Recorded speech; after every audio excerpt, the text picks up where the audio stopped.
Ahí ya se ve.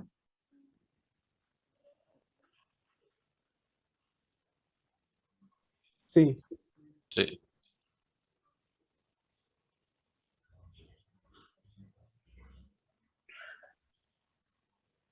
Muy buenos días, compañeros. Yo les vengo a presentar el tema corazón izquierdo, vascularización y sistema de conducción.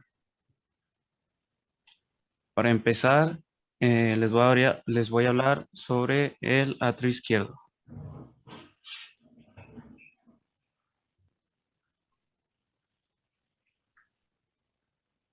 El atrio izquierdo forma la mayor parte de la base del corazón. En este atrio de paredes lisas entran los pares de venas pulmonares, derechas e izquierdas, carentes de válvulas. En el embrión solo hay una vena pulmonar común, del mismo modo que hay un único tronco pulmonar. La pared de esta vena y 4 de sus tributarias han sido incorporadas a la pared del atrio izquierdo, del mismo modo que el seno venoso ha sido incorporado al derecho. ¿Se está viendo la diapositiva o sigue en la portada? Sigue en la portada. Ok, Ah, no, ya cambió. gracias. La porción de la pared derivada de la vena pulmonar embrionaria es lisa. La orejuela izquierda, tubular y musculosa, con una pared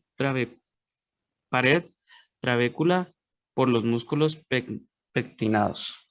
Forma la porción superior del borde izquierdo del corazón y se superpone a la raíz del tronco pulmonar.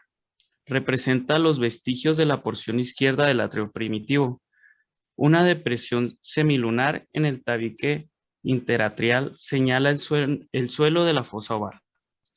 La cresta que lo rodea es la válvula del foramen oval.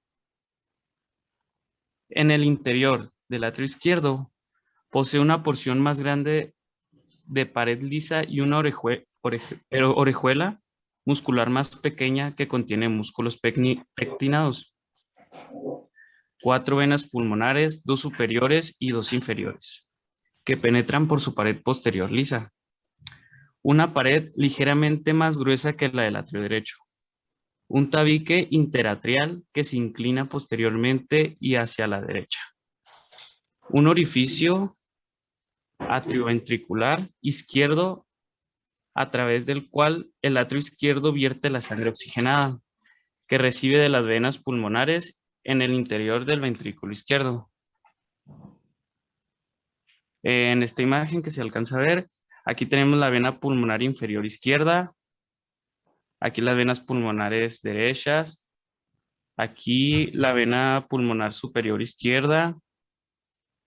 A esta altura se encuentra la válvula del foramen oval y un poquito a la izquierda la del suelo de la fosa oval.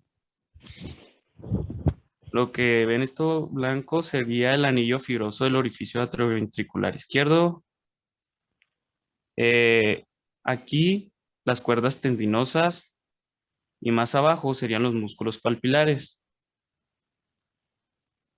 Aquí en medio, la cúspide anterior de la válvula mitral y aquí el vestíbulo aórtico.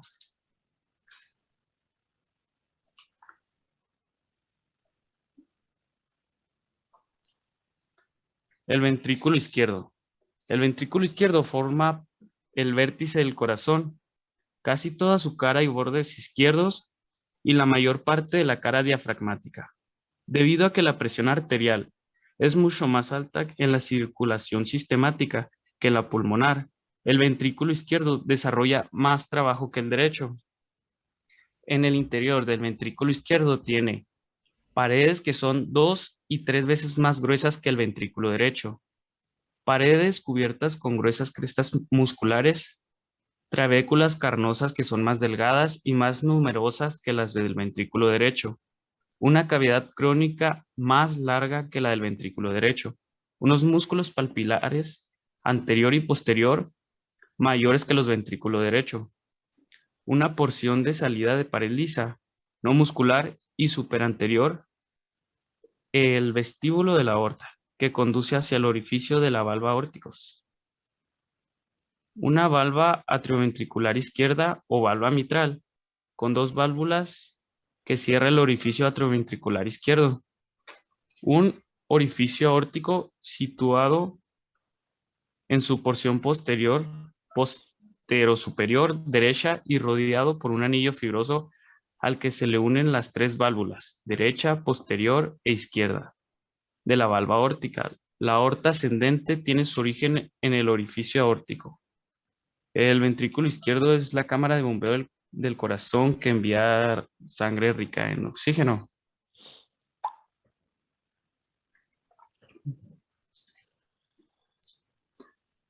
Las valvas semilunares. Cada una de las tres valvas semilunares de la valva pulmonar, que vendría siendo anterior, derecha e izquierda, al igual que las válvulas semilunares de la valva aórtica, posterior, derecha e izquierda, es cóncava y se ve superiormente. Las válvulas semilunares no tienen cuerdas tendinosas que las sostengan. Su área es más pequeña que las cúspides de las válvulas atrioventriculares y la fuerza ejercida sobre ellas es menos de la mitad que la ejercida sobre las cúspides de las valvas tricúspide y mitral. Las válvulas se proyectan en la arteria, pero son presionadas hacia sus paredes a medida que la sangre sale del ventrículo. Tras la relajación del ventrículo, la retracción elástica de la pared del tronco pulmonar o de la aorta hace retroceder la sangre hacia el corazón. Sin embargo, las válvulas se cierran bruscamente como un paraguas plegado por el viento y así atrapan el flujo sanguíneo revertido. Se juntan para cerrar por completo el orificio, apoyándose una en la otra, a medida que sus bordes se encuentran y así evitando así que una cantidad importante de sangre se retorne al ventrículo. El borde de cada válvula se engrosa en la región de contacto, formando la lúnula. El vértice del borde angulado libre se engrosa adicionalmente formando el nódulo. Inmediatamente superior a cada válvula semilunar, las paredes de los orígenes del tronco pulmonar y la aorta están ligeramente dilatadas, formando un seno. Los senos aórticos y los senos del tronco pulmonar son espacios situados en el origen del tronco pulmonar y de la aorta ascendente, entre la pared dilatada del vaso y cada válvula de las valvas semilunares. La sangre que se encuentra en los senos y en la dilatación de la pared evita que las válvulas golpeen contra la pared del vaso, lo que podrían impedir el cierre.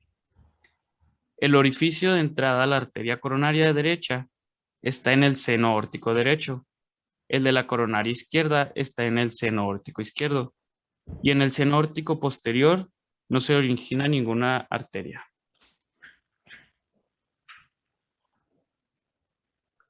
La vascularización del corazón. Los vasos sanguíneos del corazón comprenden las arterias coronarias y las venas cardíacas, que llevan sangre hacia y desde la mayor parte del miocardio. El endocardio y parte del tejido subendocardíaco, localizado inmediatamente externo al endocardio, reciben oxígeno y nutrientes por difusión o directamente por microvascularización desde las cavidades del corazón.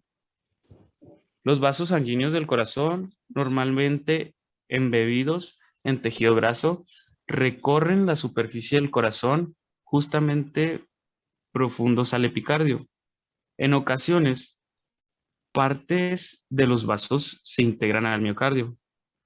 La inervación de los vasos sanguíneos del corazón corresponde tanto al sistema simpático como al parasimpático. En la irrigación arterial del corazón, las arterias coronarias, las primeras ramas de la aorta, irrigan el miocardio y el epicardio. Las arterias coronarias derecha e izquierda se originan de los correspondientes senos aórticos en la parte proximal de la aorta ascendente, justo por encima de la valva aórtica, y pasan alrededor de los lados opuestos del tronco pulmonar. Las arterias coronarias irrigan tanto los atrios como los ventrículos, Sin embargo, las ramas atriales suelen ser cortas y se ven fácilmente en el corazón del cadáver. La distribución ventricular de cada arteria coronaria no está claramente delimitada. La arteria coronaria derecha, también conocida como ACD, se origina en el seno aórtico derecho de la aorta ascendente y pasa al lado derecho del tronco pulmonar, discurriendo por el surco coronario.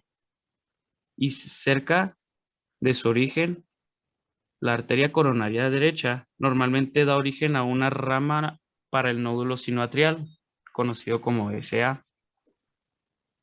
Nódulo sinoatrial ascendente que irriga el nódulo sinoatrial ascendente, la arteria coronaria derecha desciende entonces sobre el surco coronario y da origen a la rama marginal derecha, que irriga al borde derecho del corazón a medida que discurre hacia el vértice.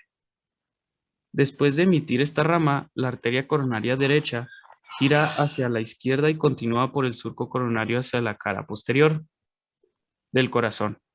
En la cara posterior de la cruz del corazón, la unión de los tabiques interatrial e interventricular, entre las cuales la unión entre las cavidades, del corazón. La arteria coronaria derecha da origen a la rama para el nódulo atrioventricular, que irriga el nódulo atrioventricular. Los nódulos sinoatrial y atrioventricular forman parte del sistema de conducción del corazón. El predominio de la arteria coronaria derecha es la habitual en un 67% de los sujetos. La arteria coronaria derecha da origen a una rama grande, la rama interventricular posterior, que desciende en el surco cuarto posterior hacia el vértice del corazón. Esta rama irriga áreas adyacentes de ambos ventrículos y envía ramas septales interventriculares perforantes para el tabique interventricular. Habitualmente, la arteria coronaria derecha irriga el atrio derecho, la mayor parte del ventrículo derecho, parte del ventrículo izquierdo en la cara diafragmática, parte del tabique interventricular, normalmente en el tercio posterior, el nódulo sinoatrial en un 60% de la población y en el nódulo atrioventricular en un 80% de la población. La arteria coronaria izquierda, también conocida como ACI, se origina en el seno aórtico izquierdo. En la aorta ascendente pasa entre la orejuela izquierda y el lado izquierdo del tronco pulmonar y discurre por el surco coronario. En un 40% de las personas aproximadamente, la rama del nódulo SA, del nódulo sinoatrial, se origina de la rama circunfleja de la arteria coronaria izquierda y asciende por la cara posterior del atrio izquierdo hacia el nódulo sinoatrial. Cuando entra en el surco coronario, en el extremo superior del surco cuarto anterior, la arteria coronaria izquierda se divide en dos ramas. La rama interventricular anterior. La rama interventricular anterior pasa a lo largo del surco cuarto anterior hasta el vértice del corazón. En ese punto gira alrededor del borde inferior del corazón y generalmente se anastomosa en la rama cuarta posterior de la arteria coronaria derecha. La rama cuarta anterior irriga porciones adyacentes de ambos ventrículos y a través de ramas septales cuartas. Los 2/3 anteriores del tabique interventricular y en muchas personas la rama cuarta anterior da origen a una rama lateral que desciende por la cara anterior del corazón. La circunfleja de la arteria coronaria izquierda es más pequeña, sigue el surco coronario alrededor del borde izquierdo del corazón hasta la cara posterior de este. La rama marginal izquierda de la circunfleja sigue el borde izquierdo del corazón y se irriga en el ventrículo izquierdo. Habitualmente la rama circunfleja de la arteria coronaria izquierda termina en el surco coronario, en la cara posterior del corazón, antes de alcanzar la cruz del corazón. Habitualmente, la arteria coronaria izquierda irriga el atrio izquierdo, la mayor parte del ventrículo izquierdo, parte del ventrículo derecho, la mayor parte del tabique interventricular, normalmente en sus 2/3 anteriores, y el nódulo sinoatrial. En las variaciones de las arterias coronarias, eh, en los patrones de ramificación de las arterias coronarias son frecuentes en el patrón dominante derecho, más común que presenta un 67% de las personas en la arteria coronaria derecha y en la izquierda, comparten la forma similar de irrigación sanguínea del corazón. En aproximadamente 15% de los corazones de la arteria coronaria izquierda es dominante en el sentido de la rama cuarta posterior. Es una rama de la arteria circunfleja. En la circulación coronaria colateral, las ramas de las arterias coronarias se consideran arterias terminales funcionales. No obstante, existen anastomosis entre ramas de las arterias coronarias, subepicárdicas o miocárdicas, y entre arterias y vasos extracardíacos, como los vasos torácicos. La posibilidad del desarrollo de la circulación colateral existe, probablemente en la mayoría de corazones, si no es que en todos. En el drenaje venoso del corazón, el corazón es drenado sobre todo por venas que desembocan en el seno coronario y parcialmente por pequeñas venas que desembocan en el atrio derecho. El seno coronario es la vena principal del corazón. Es un conducto venoso amplio que discurre de izquierda a derecha en la porción posterior del surco coronario. El seno coronario recibe a la vena cardíaca magna en su extremo izquierdo y las venas cardíacas media y menor en el derecho. La vena cardíaca magna es la tributaria principal del seno coronario. Su primera porción, la vena interventricular anterior. La vena cardíaca media, también conocida como vena interventricular posterior, acompaña la rama interventricular posterior, que normalmente se origina en la arteria coronaria derecha. Una vena cardíaca menor acompaña la rama marginal derecha de la arteria coronaria derecha. La vena oblicua del atrio izquierdo, también conocida como de Marshall, es un pequeño vaso relativamente poco importante en la vida postnatal, que desciende sobre la pared posterior del atrio izquierdo y se fusiona con la vena cardíaca magna. Algunas venas cardíacas no drenan a través del seno coronario. Varias pequeñas venas cardíacas anteriores empiezan sobre la cara anterior del ventrículo derecho.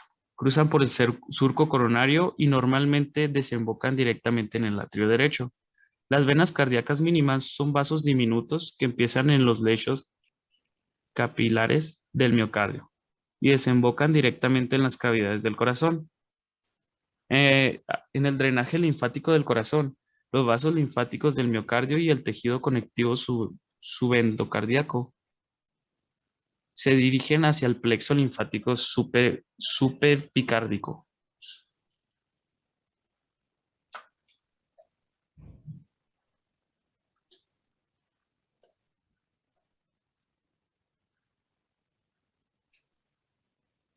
En conducción y regulación del corazón, el sistema de estimulación y conducción del corazón en secuencia ordinaria de consentimientos del ciclo cardíaco, el atrio y el ventrículo actúan conjuntamente como una bomba.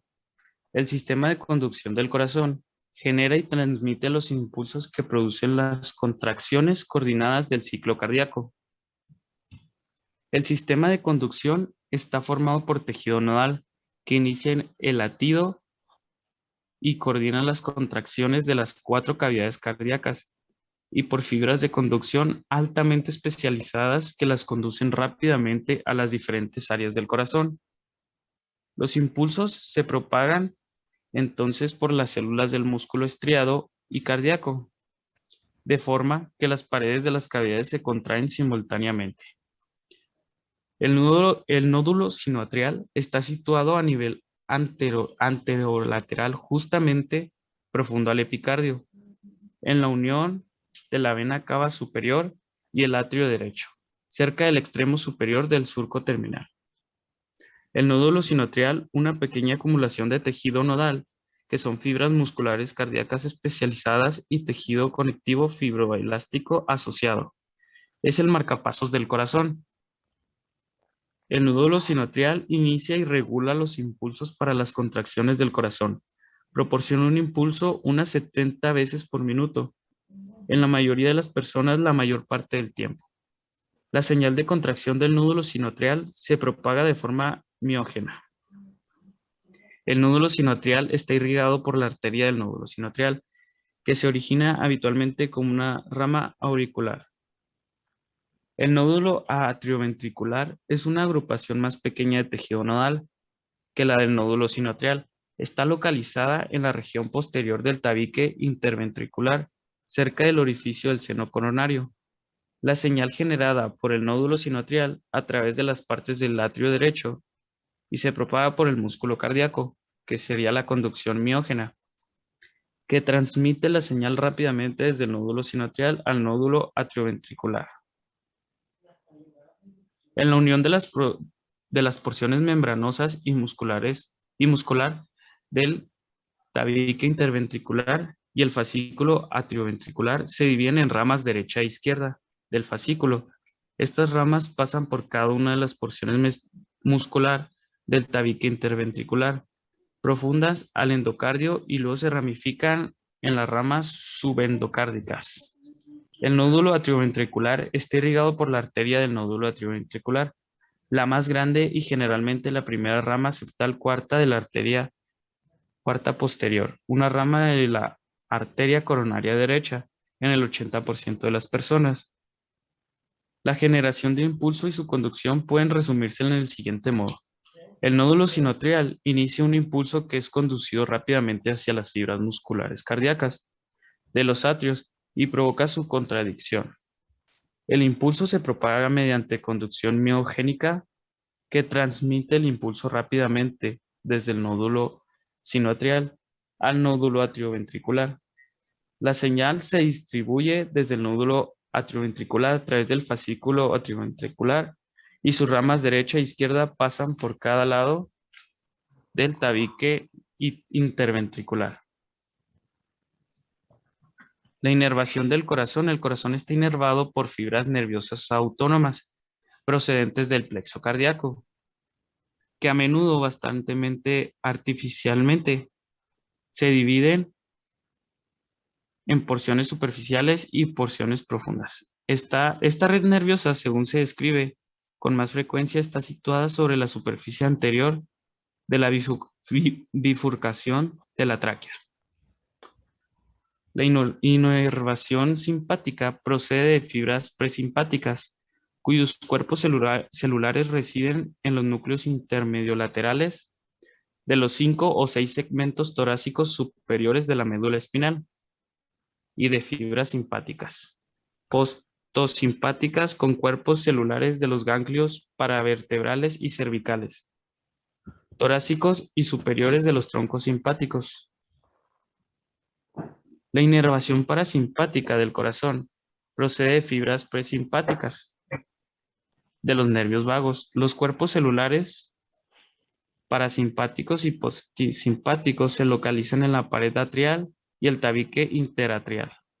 La estimulación parasimpática disminuye la frecuencia cardíaca, reduce la fuerza de contracción y constriñe las arterias coronarias, con lo cual se ahorra energía entre periodos de mayor necesidad.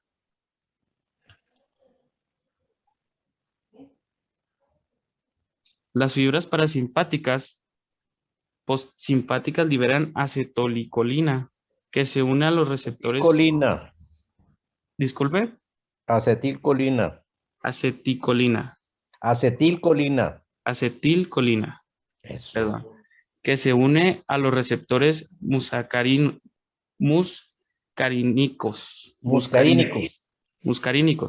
Eso. Para enlentecer la velocidad de despolarización de las células marcapasos y la conducción atrioventricular, así como disminuir la contractibilidad de los atrios. Y esto sería todo por mi parte. Espero que haya servido de algo y disculpen si me equivoqué en las palabras. Bueno, muchachos, el corazón izquierdo, ya como dijo el compañero, pues vamos a manejar sangre arterial. Va a hacer el ventrículo izquierdo va a tener capas o paredes más gruesas porque va a manejar mucha más presión, a diferencia del derecho que nomás va a impulsar la sangre a los pulmones. El izquierdo va a impulsar la sangre a todo el organismo. Recordar o saber que aquí que las válvulas auriculoventriculares son diferentes del lado derecho y del lado